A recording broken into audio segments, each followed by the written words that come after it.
Hi, Hi, I'm Ethan. I love muzzleloading. Today we're talking with Jake from the Everything Blackpowder YouTube channel about his passion for muzzleloading and what his muzzleloading journey was like growing up in the American West, getting interested in muzzleloading, and then kind of following his story through to making one of arguably the most popular muzzleloading and blackpowder YouTube channels. Well, my name is Jake Harris. Sometimes I go by Willard McBain on YouTube. And my YouTube channel is Everything Blackpowder, where I do and deal with all things black powder. Jake, how did you get started in muzzleloading and black powder really in general? What was your exposure to that? Well, I know it's kind of cliche at this point, but when I was a little kid, we had a VHS of the old Disney Davy Crockett's with Fess Parker. Oh man, that's awesome. And so I would watch that, and apparently I was the only one that was into it because none of my brothers or cousins were interested in it at all. But I remember watching that and asking my dad, who's not really a firearms enthusiast, but I said, hey, what kind of guns are these? And he says, you really should go talk to your Uncle Bob because he deals with that stuff. And I said, well, I'll do that. And so I walked down to my uncle's house and I said, what kind of guns do they have in Davy Crockett? And he was big into muzzle loading and in particular flintlocks. Uh-huh. And about what year was this? Oh, I was probably 10, maybe 12, something like that. So what year would that have been? Oh, geez, I don't know. So mid 90s. Okay, gotcha. Something like that. Yeah, that's fine. I was just curious. So yeah, and he was happy to have somebody to tell all about it, and he showed me all of his flintlocks and how they work, and so that was my introduction into muzzle loading, and he showed me how to shoot them and all that stuff. And so when I think I was 17, I bought a Pietta 1860 Army. And I shot the pants off that thing. I shot it every day for years. And, I broke it several times, all kinds of, handsprings, countless handsprings. I'd buy 5 at a time. You're just burning through them. Oh, yeah. Just, and, Wonder Wads. And at the time I was using Pyrodex because that was all I could get. Mm-hmm. You go to the local sporting goods store and, I need some black powder. Oh, sure. And they'd, hand you a can of Pyrodex. And you only had 2 choices, the yellow one or the green one, right. P or RS. And, and I was big into I still am, but I was really big into cap and ball pistols when I was in my late teens and 20s. And, we'd go shooting, my brothers and my cousins and I would go shooting, and they'd have their, semi-automatic 10/22s and Marlin 60s, but I'd have all my cap and ball pistols on me like a guerrilla raider from the Civil War. And so that's what I was into. And the first long gun I bought, I think I was probably 19 or 20, was a Lyman Deerstalker, and it was a flintlock in 50 caliber. Okay. And that was my introduction into flintlocks. Now, I'd shot flintlocks with my uncle, and he had some pretty nice Pedersolis and some custom-made ones. And, beautiful, nice functioning firearms. And so I buy this Lyman, and I load it up with Pyrodex and immediately start struggling, having terrible hang fires and flashes in the pan. And it went on like that for a few months. And finally I thought, maybe I've just been doing this wrong. I'm going to hang this whole flintlock thing up, and you were pretty discouraged then. Oh, I was extremely discouraged, And it wasn't fun. And so I went back over to my uncle's house and I said, look, I got this flintlock. I don't know what I'm doing wrong. And he looks it over and, adjusts the flint and, put some powder out of a horn in the pan, and it flashes off immediately every time. And he says, well, it seems to be working fine. What powder are you using? I said, well, I'm using this stuff called Pyrodex. And, oh, well, geez, there's your problem. Everybody's heard that. So he gave me a big lecture about how, you can't use that stuff. It's not any good, blah, blah, blah. Well, I've been using it for a few years now, and I didn't know it didn't work well in flintlocks. I was still learning a bunch of stuff, and this was, kind of before YouTube. Well, not kind of, it was before YouTube. Yeah. He gave me a powder horn with some real black powder, some old DuPont black powder in it. Oh, wow. And man, I burned through that stuff in that flintlock in short order. And then I had to order some real black powder, and so I hope that's not too long-winded for how I got started in muzzleloading. No, not at all. I love hearing that. And it's the kind of thing that I think, I don't know, it's so nice to hear that another copy of that VHS tape got somebody involved. For me, I talked to a ton of people about that, and that comes up as definitely one of the top things. And I'm fascinated by that. Just that exposure to that story, that particular story, was enough to get you to go down and ask your uncle. Do you think without your uncle, you would have gotten into it later on? Or do you think it was because your uncle was so close that you could just pick it up? Well, I probably would have gotten into it. Another muzzleloading movie or something that was interested in muzzleloading was, I don't know if you've ever heard of it, but I think it came out in 1990, but it's a version of Treasure Island that has Charlton Heston as Long John Silver and a very young Christian Bale as Jim Hawkins. And we had that on VHS. And I remember watching those guys shoot those brown Besses and all that, and I thought, man, that looks really neat. I got to get me one of those. Yeah. So maybe if Uncle Bubba wasn't around, I might have still got into it, but he definitely nudged me in that direction. That's awesome. So what was it then about those cap and ball revolvers that kept you shooting, like you said, when everybody else around you was shooting 10/22s and semi-auto stuff? Well, I think I like a challenge, and those things can be a challenge. Yeah. And I remember spending days, loading and firing those things, struggling to hit the target that I was shooting at 25 yards. And it took me a long time before I got proficient at it. Okay. And I mean a long time. And I worked at it. I wasn't born good at it. It took a lot of practice. You're right. But I think it was the challenge, I mean, anyone could pick up a Ruger 10/22 that sighted in remotely well and hit a target at 50, 70 yards, repeatedly, which is great, that they're made that way on purpose. But, try that with a muzzle loader, try that with a cap and ball pistol, and then load it up and do it again. Yeah. So I think it was the challenge that I enjoyed. And would you say that's what kept you interested with the flintlock side of things, even through your struggles with Pyrodex? Oh, absolutely. Yeah. Absolutely. Yeah. And does that kind of, because, go ahead.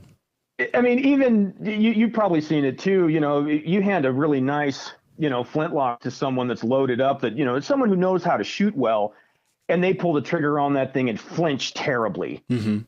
I mean, it takes some practice to shoot a flintlock. Yeah. Again, you could shoot an AR pretty well, but you hand someone who's trained to shoot an AR really well, hand them a flintlock, and they, put the muzzle in the dirt before it goes off. not everyone, of course, but right, yeah. There's that learning curve. I mean, I joke with people that shooting a flintlock is shooting on hard mode. It's about as tough as it gets. Yep. So, what then took you from your Lyman Hunter to some of the other flintlocks that you're shooting more today? I hesitate to say better, but some of the longer or more historically accurate flintlocks that you feature on your channel. I've owned a variety of Pedersoli flintlocks and have had really good luck with them. My favorite one up until I got my Kibler rifles, which I just fawn over all the time. I can't praise them enough. They're just absolutely work so well. They're just great. But my favorite Pedersoli was a Blue Ridge flintlock in 50 caliber. Yeah. And I had that for several years, and it worked really well. I had a buddy of mine put a touch hole liner in it. I think they call it a White Lightning. Lightning liner. Yep. And it worked really, really well. I didn't have any issues with it at all. I still own some Pedersoli flintlocks. I still have a Brown Bess and a couple pistols. But, I wanted to get something a little bit higher quality. And I really don't have anything against Pedersoli. I've owned a lot of Pedersolis, and generally they really work swell. But it wasn't until I finally bought that Kibler Southern Mountain Rifle, which is probably my favorite, when, really it was like, this is really what flintlocks are about, Yeah. It's kind of a next stage really for you. Yeah. Progressing on your muzzleloading journey here, as I call it, what took you from enjoying muzzleloaders to creating the Everything Blackpowder YouTube channel? Well, I don't want to say it was almost an accident, but it was almost an accident, I guess. It was, I think I put my first video up in January of 21. And so, the world is still mostly shut down from COVID and all of that nonsense. Yeah. And I could not get any more black powder. I had burned through all of my GoX, and there was no more black powder to be had. Everything and everybody was sold out. And, I wasn't about to start using Pyrodex again. In my flintlocks. You weren't going back. I'm not going back. And so I just, started making my own powder. Okay. And I don't know if I'm the first person on YouTube to do that. I'm probably one of the first. But when I started looking into what it takes to make sporting grade black powder, because there are some videos of some guys doing pyrotechnic powder, which is very different. Chemically, it's not, but as far as the quality, it's vastly different. Okay. But there wasn't any videos of anybody using it in muzzle loaders. And so I just thought, I'm going to start doing this, and maybe I'll try it on YouTube. And so I kind of tested the waters with some other stuff. The first few videos I put up, they were, well, I don't remember if they were entirely all black powder related, but I mentioned in a couple of my early videos that, this is X amount of grains of homemade black powder. And yeah, my brother and I make this. And I had a whole bunch of comments from people saying, hey man, how do you do that and have it work well? Like, can you show us how to do that? Yeah. And so I put together a video on making black powder for firearms, and it just kind of took off. I wasn't expecting it to, but it sure did. And, I just kind of rolled with it, and, pretty soon it's like, hey, I can, film myself, doing stuff and shooting and put it on there, and people seem to like it. Like that's pretty cool. That's awesome. And so that was kind of that. Wow. That's so cool. I mean, I'm looking at your YouTube here now, and yeah, it's like your seventh or eighth video here is how to make black powder, and the thumbnail is wonderful. It looks like you igniting a big thing of powder on an old stump or an old bucket or something. And yeah, that's it. So the reception for that was just so positive that you just continued kind of playing with it and just having fun with it. Yeah, and I think it just there was a need for that. And people just seem to like it and go for it. Yeah. So I just kept developing how I make it, and how, and have just documented all of the stuff that we've done, because I was making my own powder before I started YouTube stuff, because out of necessity. Right. That was my next question is how long have you been playing with powder before then? Well, when we started running low in 2020, in early 2020, when the world was all shut down, we started running low, and we were like, hey, what are we going to do about this? And, and it's like, well, the pioneers could make it. I mean, we got electricity. I'm pretty sure we could do the same. Right. And yeah. How hard could it be? And so, but I've documented just about everything that we've done as far as the research and development of making sporting grade black powder all the way up until, quite recently. Yeah. And I don't make, and I tell people this often, because I get comments on that video all the time. They say, hey, well, what about this and what about that? And I say, hey, look, I don't make powder like that anymore. Well, what do you do different? Well, nowadays we make powder that is comparable or even better than the stuff you can buy, if you can buy it. Right. Yeah. So that's awesome.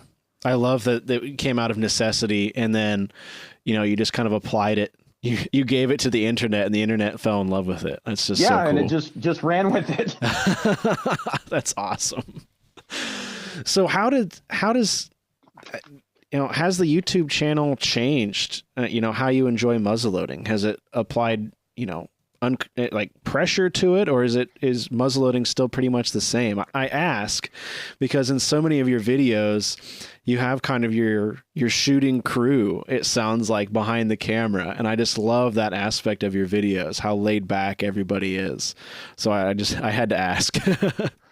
Well, I think it makes it more entertaining, or at least it's entertaining for us. Maybe everybody else thinks it's lame, but we think it's entertaining. But no, we have a great time doing it. Nobody else really wants to be in front of the camera. I'm the only one that, says, well, okay, I'll do it. Right. My brother and our two buddies that we run everything with, well, I don't want to do that, Oh, well, okay, I'll do it, Which, you're kind of the face of the channel and everything, and you just kind of have to take the good with the bad, I guess. And I do complain a little bit sometimes. I get some angry comment. Everybody does. I think it's inevitable, but overall, it's 99% positive, and people like it, and it's very well received. Yeah, and it just makes it even more fun for us. Right. I think at times it can feel a little bit frustrating, when you get those comments here and there. But, to me, it goes back to you shooting the cap and ball revolvers when other people were shooting the 10/22s. Like, you don't mind kind of working through that and trying to figure that stuff out. I think you got to be up for a challenge if you're going to do that kind of stuff. Right. If your mug is on the interweb, trust me, there's somebody that's going to be mad about something. Welcome to another quick ad break here. I want to thank the folks that make this program possible. First up, Thor Bullets has renewed their sponsorship for the I Love Muzzleloading podcast here as we start getting more and more episodes out. If you haven't tried the Thor Bullets, I really encourage you to try them if you're interested in hunting with a modern projectile in your inline muzzleloader. A lot of people out there hunting with the inlines, and there's a lot of different bullet options out there. But I've played a lot with the Thor Bullets now for a few years, and it's really interesting to see how they perform and compared to some of the other bullets that are on the market. Something I like about the Thor bullet is that it's sized to your specific bore. So if you're interested in trying out these bullets, you need to order their really cheap sizing pack so that you can check each of the sized bullets to your bore to find the right one for you. After you've checked the 4 or 5 different sized bullets that they send you in that sizing pack, then you can order the specific size that your barrel wants. So you know that you're getting a full bore riding bullet for the most accurate possible, in my opinion, and I think, maybe some engineers out there could explain it better, but you're getting a really accurate option out of your inline muzzleloader. And I mentioned a modern inline muzzleloader because these bullets are designed specifically to work in a faster twist muzzleloader. I've been asked a little bit about testing these in a 1-in-48 twist, kind of Hawken style traditional muzzleloader. I just haven't gotten it done yet. But if you have something that's shooting a 1-in-28 or a 1-in-22 inch twist for your barrel, the Thor bullets are, I think, a viable option for you. And I'd just like to thank them again. Thank Thor Bullets here for renewing their sponsorship of the I Love Muzzleloading podcast. So I guess it's not something that I have in the questions list here, but what have you learned as far as making your own powder and then sharing that with people? Do you see yourself as a bit of an educator now, or are you still of the mindset, you're just sharing what you're doing and are you trying to answer people's questions, or are you just kind of leaving it up to the videos and applying, trying to answer questions in videos? I make a point of answering any real question that I get. Okay. And it does take a fair amount of time, and especially, the last couple months, it's gotten to the point where I just about can't get them all. Right. But, if anybody asks me a real question about something, I do my absolute best to answer it to the best of my ability. As far as educating people, yeah, I suppose I've gotten to the point where I'm an educator. I have read quite recently a couple books about making black powder because a lot of the information that I was getting when I started this whole thing a few years ago was pyrotechnic grade black powder. Okay. And the difference between pyrotechnic grade quality and sporting grade quality is big. Now, in that original video of mine, how to make black powder, that's basically pyrotechnic grade powder. Okay. We call it screened powder, but it's basically the way black powder was made right up until the late 1700s. The black powder that we know and love nowadays, that all the commercial brands sell us, is pressed or corned black powder. Okay. And Right. so when they take their powder that comes out of the mill, it's very light and fluffy like talcum powder. Mm-hmm. And they would compress it in a big press. I use a 20-ton press. And then they break it up into pieces, and that is compressed black powder that you would buy, from GoEx or Swiss. But the old screened black powder, which is what black powder going all the way back to the advent of firearms, all the way up until the late 1700s, that was screened black powder. Okay. And it takes roughly double the amount in volume to get the same charge as you would with modern day black powder. So it's not as powerful. It takes more, but it still works. And, if you're using a muzzle loader, it'll still work fine. But what you would get with a 50 grain charge of Swiss, you'd have to use about 100 grain charge of this stuff. Okay. Interesting. Now, does it come back, or does it come down to the components used, or is it just that screening versus pressing? Oh, no, the components are very crucial. Okay. I have people often, they'll write me a comment saying, hey, I made black powder and I followed your instructions exactly, and it turned out really lousy. What am I doing wrong?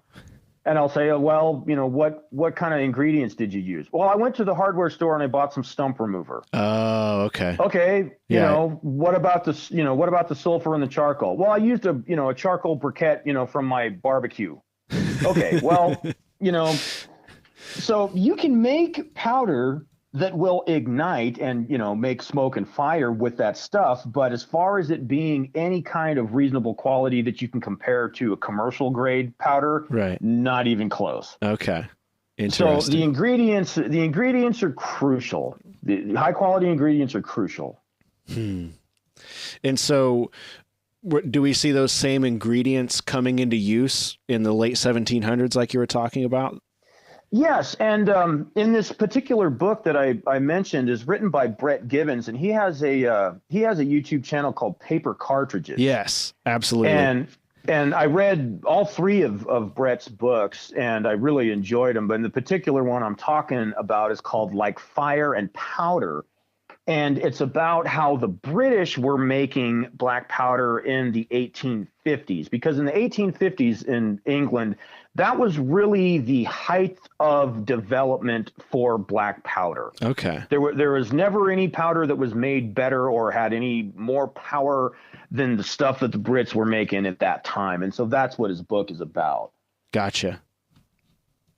That's awesome. I've got Brett's books. I need to dive into them and learn a little bit about this, but I appreciate you sharing that. I haven't taken that step into making my own powder, but I'm fascinated with the process, and I've been following along with your journey. So I appreciate you sharing that and answering those questions from me. So when we're talking about muzzleloading here, what eras are what eras do you enjoy, and what do you enjoy about them? I enjoy the revolutionary period, but being in my particular part of the country, there's not a lot of revolutionary stuff. Mm-hmm. In that particular time, the Spanish still controlled all of this stuff. So we don't really have that around here. So as much as I enjoy it and I like watching videos and reading about it and stuff, I really don't get to experience like a lot of folks back east do. Right. You're a little far from kind of the historic sites and things. Right. Yeah. But everything from the mid 1700s all the way up until the Old West, all the way up until the, late 1800s, right. Which, is big around here. Yeah. We got a lot of Wild West stuff going on. Right. Because your channel, you even go into, some of those, as I see them, sinful breech loaders, right? Yes, I know. So we've talked a little bit about the black powder and kind of the research and things that went into that, but what kind of research goes into making some of your other videos that you produce? Well, as much as I enjoy the history videos that a lot of other channels do, I try to stay away from that. I don't feel like I do it well. I've tried doing it and I don't feel like I do it well enough. So I try to stay away from that stuff. So Yeah. mostly what I try to stick to is the research and development of whatever powder I'm dealing with or load that I'm trying it in. I do some unorthodox things like, see if black powder will work in a 9mm, and function in an auto loading pistol, Right. or a 1911 and stuff. So it's like, the only thing you can really do with that is give it a try. Right. Just if anything's going to happen, it's going to happen out there. Yeah. So as far as, any kind of research I do, I do check books and, Mike Bellevue videos to make sure that I have dates and years right, because I don't want to, put something out there and then, a day or two later say, hey, this is supposed to be that. Oh, yeah, you're right. Yeah, that's always the worst. Yeah. Some of the videos where you're doing some of these trick shots and some of the long range shots, just off the top of your head, how many shots go into making that shot, or are you just that good that you're knocking those trick shots off? Well, okay, here's the deal, and you don't have to believe me, but in every one of the videos where I'm doing the trick shots with the mirror where I'm shooting backwards, yeah, those all happened on the first try. I believe you. I fully believe you. Okay, thanks.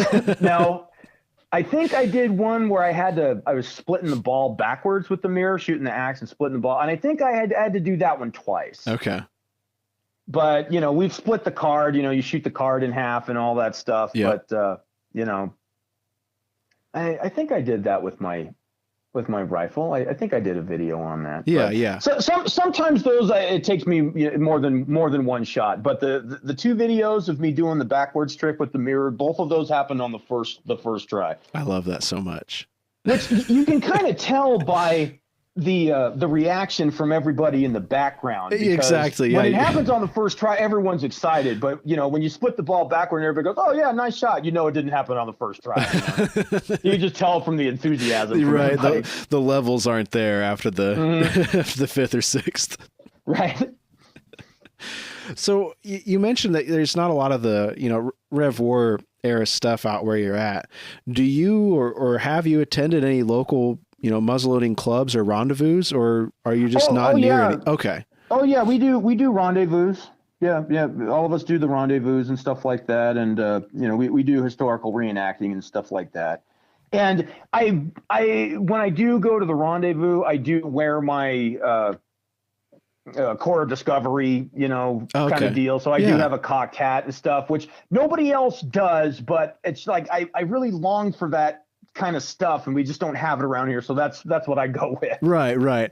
I just asked because some of the trick shots that you've featured, I've seen and heard about a lot in the rendezvous circuit where some of those ideas and things came from. So I'm happy to hear that you have some clubs and things out there where you're at. Oh yeah.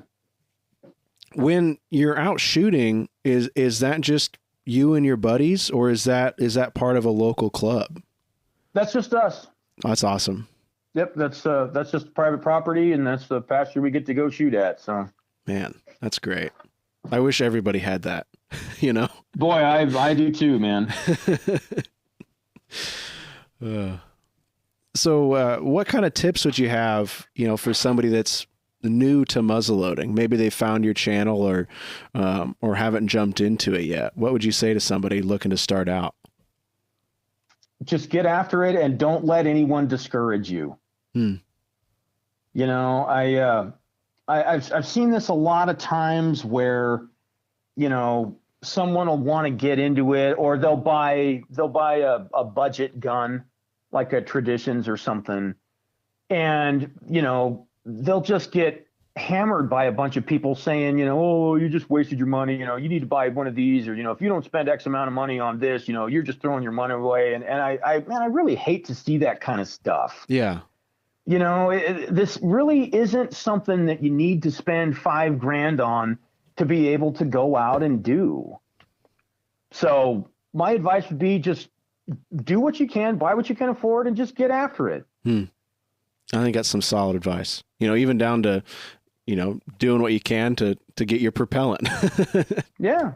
Yeah. I mean, we always make fun of Pyrodex, and all that because we can afford to, I guess. But, hey, look, I started out with Pyrodex, and I still know a lot of people that use Pyrodex because that's all they can use. That's all they can get. Well, you got to do what you got to do. I would rather see someone shoot with Pyrodex than not shoot at all. Yeah. Yeah, I couldn't agree more. Yeah, I've made jokes about it in the past as well, and I don't mean to be down on it. If that's the kind of thing that you have and that's what keeps you shooting, then by all means, please do it. Yeah, go for it. What's important is that you're burning it and it works for you. Absolutely.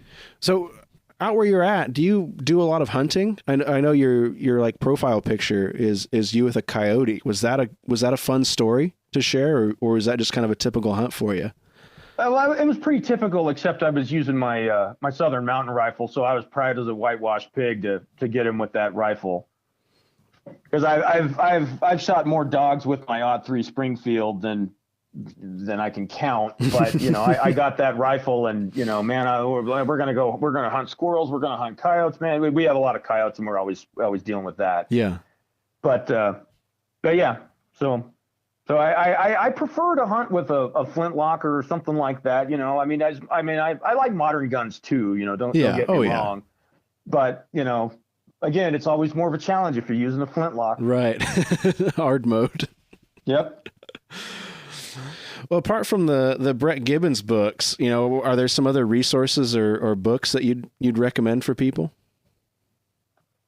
Oh, well, it depends on what you're doing. I did buy a book for my Snider. I was really struggling. I know it's a breech loader, but it still shoots a black powder cartridge. So maybe we'll let it slide this time. Okay. Yeah. I won't get out the ruler this time. Okay.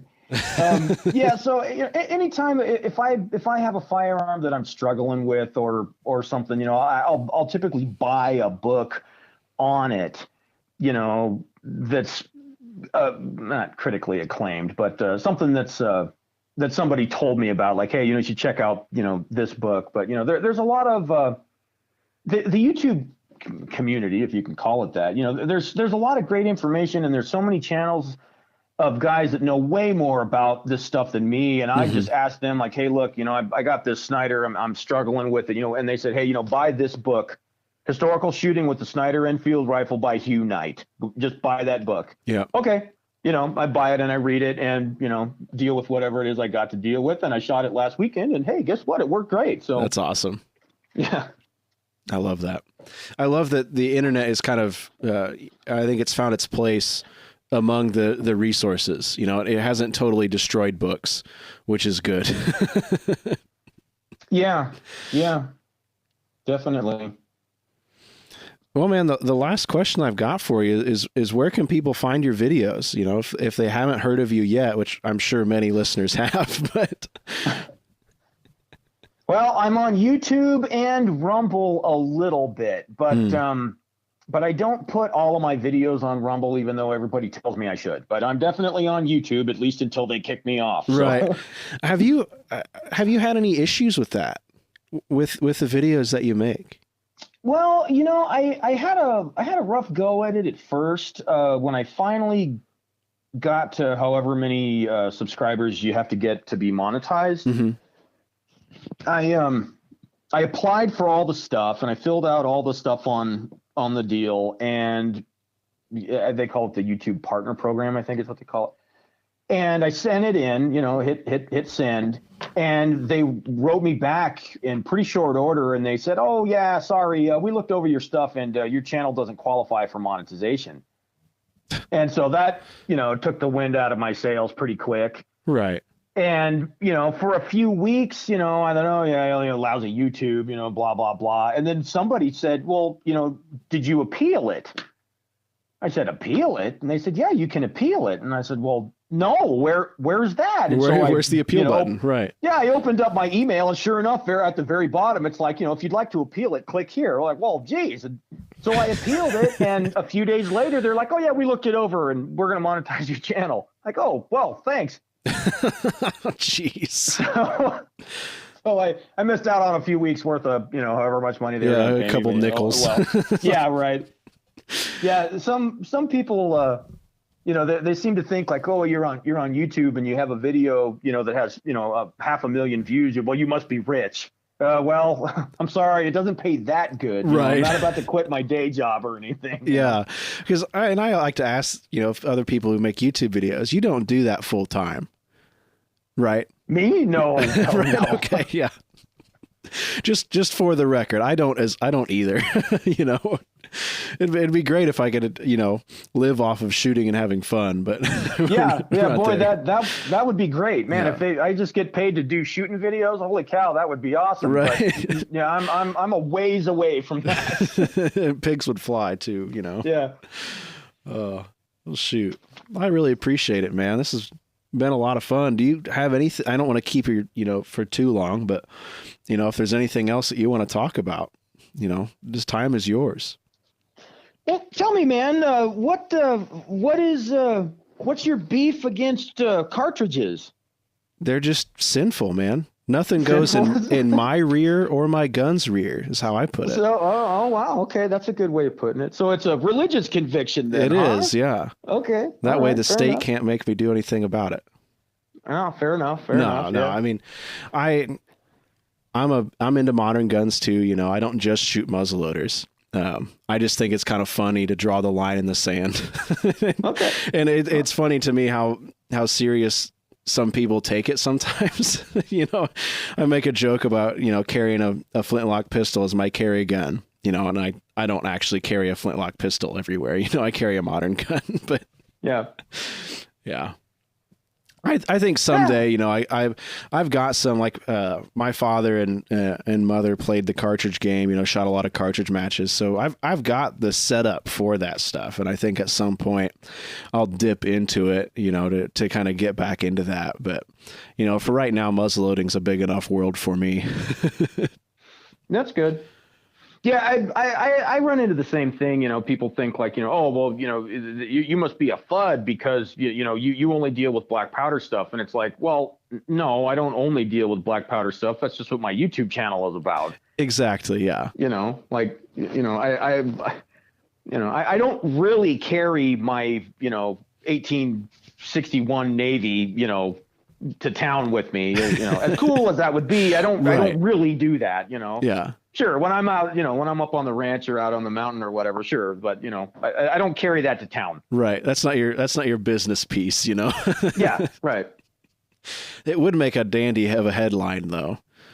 Sure.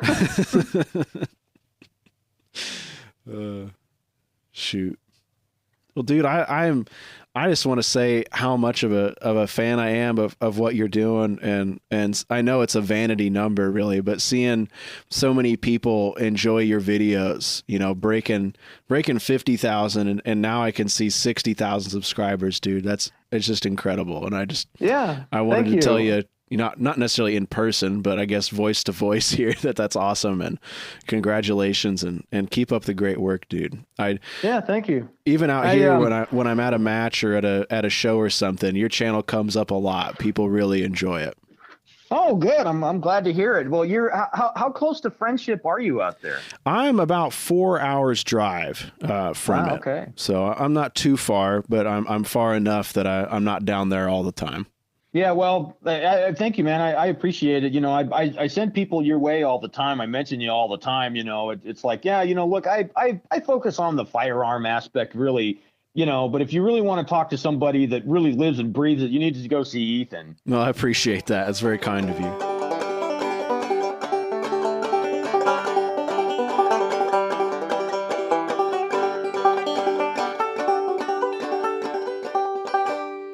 This podcast is brought to you by Muzzleloader Magazine, the publication for traditional black powder shooters. Since 1974, Muzzleloader has been the leading magazine devoted to traditional black powder hunting and shooting. Each issue is jam-packed with articles on hunting, shooting, gunsmithing, do-it-yourself projects, living history, American history, book and product reviews, and much, much more. Muzzleloader Magazine is the best traditional muzzleloading magazine, bar none. I'd like to thank Jason at Muzzleloader Magazine for his continued support of I Love Muzzleloading and the I Love Muzzleloading podcast. I'd like to thank Jake again for taking time out of his evening and away from his family here to talk with me a little bit about muzzleloading. Been following Jake, and I think we've been connected on Instagram now for quite a while, probably since he got on Instagram, and it's just been incredible to watch his channel grow as much as it has here, and I fully expect it to continue to grow. He's provided some great knowledge and some great, I think, perspective on muzzleloading that some of us here on the eastern side of the states just don't get a whole lot of. I love catching up with Jake's videos and learning along with him as he continues his muzzleloading journey.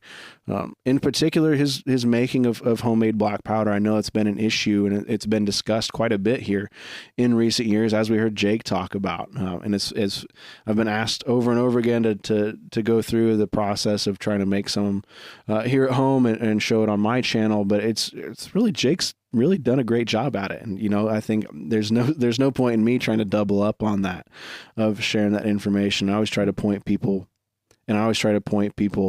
to Jake's channel if they're interested in that kind of thing. As always, you know, you want to be safe. Jake talks about safety a ton in his videos, which I appreciate.